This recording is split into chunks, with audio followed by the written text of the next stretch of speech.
Stranger Things, Rebel Robin by A.R. Capetta. Prologue, June 8th, 1984. I run so fast the lockers blur. Stitches in my abruptly altered dress pop as I pass couples who've cut out their festivities in favor of making out in the darkened senior hallway. Their egregious kissing would usually be enough to get me to turn around and seek an alternative route, but right now it's just gross background noise. This feels like a nightmare I've had 1,000 times, running through the halls of Hawkins High School. But even in my most extreme dream scenarios, I've never had this little hair. I've never been wearing this much makeup. And prom night has never been thrown into the mix by my subconscious. I'm nearly at the end of our senior hall. No turning back now.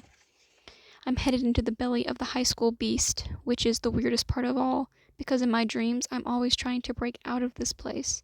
I would never, ever voluntarily break in. "Stop right there, Miss Buckley," shouts a voice, pinched and petty and adult-sounding.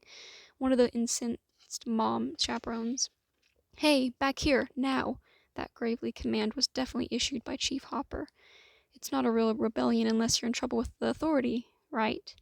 I wonder how much trouble I would get in for crashing prom and causing some moderate property damage on the way in. Suspension? Expulsion? Would the irate parents of Hawkins High students press charges for what I did in the parking lot? I run faster. Rounding the corner, I pass the concession that line the hallway outside the gym. About a dozen people are mingling and grazing on platters of cookies and chips and trying to figure out exactly how spiked the punch is. "Robin!" The sound of my name echoes down the hall. Dash is the one shouting it now. Dash, who I used to think was my friend. I need to slow him and all my distractors down. But I make a tiny detour, barreling into the table that holds about 70 gallons of, judging by the smell, extremely spiked punch. It pours out in the cascade, and I leap forward, avoiding the worst of the spill as everyone else screams and gets their prom attire coated in sticky chemical sugar. The big double doors of the gym are in sight now. From inside, I can hear the hard, driving heartbeat of a new wave hit. Is Tammy Thompson already dancing? What will she think when she sees me burst in, wild and reckless, and trailed by local law enforcement? What will she say when I tell her how I feel? No more time for hypotheticals. I throw the double doors open. The prom greets me with wild synthesizers and the smells of sweat and Aquanet.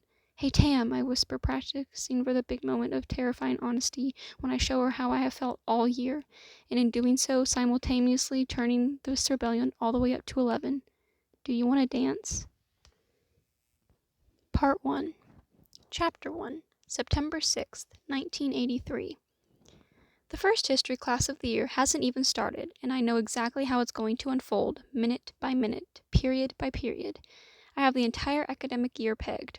At least, I swear I do, until Tammy Thompson walks in. Something about her is different. Maybe it's her hair. It used to be pinned straight and red. Now it's short, tousled, and redder. It could be her smile. In freshman year, she was semi-popular and at least semi-fine with it. But now we're sophomores, and she's got a grin that says she's determined to win friends and influence prom queen elections.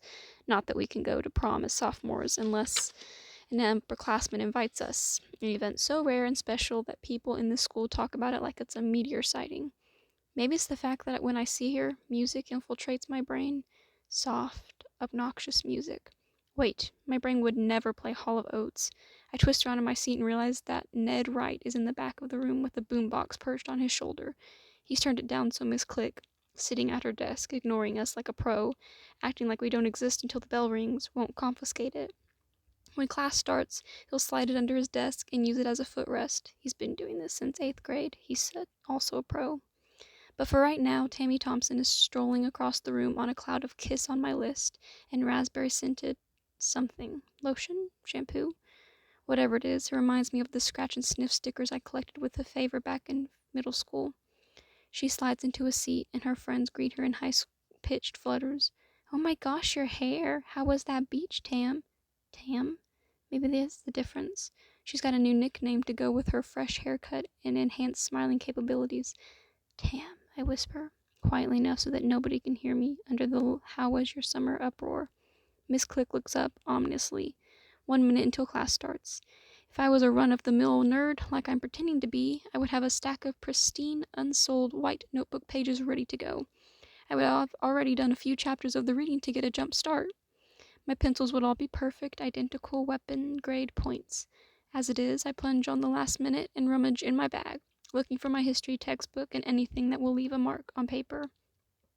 There's a graveyard of gum on the underside of the desk, and the perm I let Kate talk me into right at the end of summer, the perm that made my scalp tingle for a week and still makes my head smell perpetually like overcooked eggs, means my hair is big enough that I have to be extra careful how much space I leave for clearance. I almost hit my head on the underside of the desk when I hear her start to sing. Tammy's voice rises over. Halls, oats. It's bold and sweet, and yes, she uses vibrato as generously as I peanut butter my sandwiches, but the point is she's not afraid. Everyone can hear her. I come back up from my deep dive into my backpack and look around at our classmates, but nobody seems to care that Tam is now singing her heart out in the middle of the room with 30 seconds to go until class starts. And she doesn't seem to care if anyone is watching her. What does that feel like? I spin my pencil, feeling every one of the 6 edges on my finger. Then the bell rings. Miss Click stands up and everything slides back into place, exactly the way I thought it would be, including when Steve Harrington shows up 3.5 minutes late, looking lost, probably because his hair flopped into his eyes and he couldn't see any of the classroom numbers. How does he get anywhere with that hair? It looks even bigger than it did last year. "Hey people," he says. Everyone laughs like the part in a sitcom where the audience guffs at the main character's not particularly funny motto. They know they don't have to do that in real life, right? Even Miss Click beams at him like his hair somehow cured cancer. That's an extreme and ratified level of popularity, wherein even the teachers don't glare at you because you're simply too socially precious. Steve jams himself into the desk next to Tam. She turns the color of fresh raspberry. The whole thing is so ridiculous that my brain glitches and my fingers stop working and my pencil drops to the linoleum with a hard clatter. When I go to pick it up, it's just out of reach. I duck, I grasp, but I can't quite get it. When I finally do, I feel so triumphant that I come up way too fast and knock my head on the underside of the desk, aka the gum graveyard. My head clings hard, and my frizzed out perm touches a dozen ancient pieces of gum at once. They're so hardened that they don't stick to me, which is good, and also terrifying. "Robin, do you need to go to the nurse's office?" Miss Click asks with a pitying look as I resurface. Her concern is touching. Unless the nurse has a time machine that will make me back exactly 1 class period? No. "All right then," she says, launching into her first class of the year monologue. At least the attention of my classmates doesn't last long, and Tam doesn't even seem to notice my disgrace. Not that I want her to, but it bothers me just a tiny bit that the reason she doesn't notice me is that she's too busy humming "Kiss on My List" while she stares at Steve Harrington. End of chapter 1.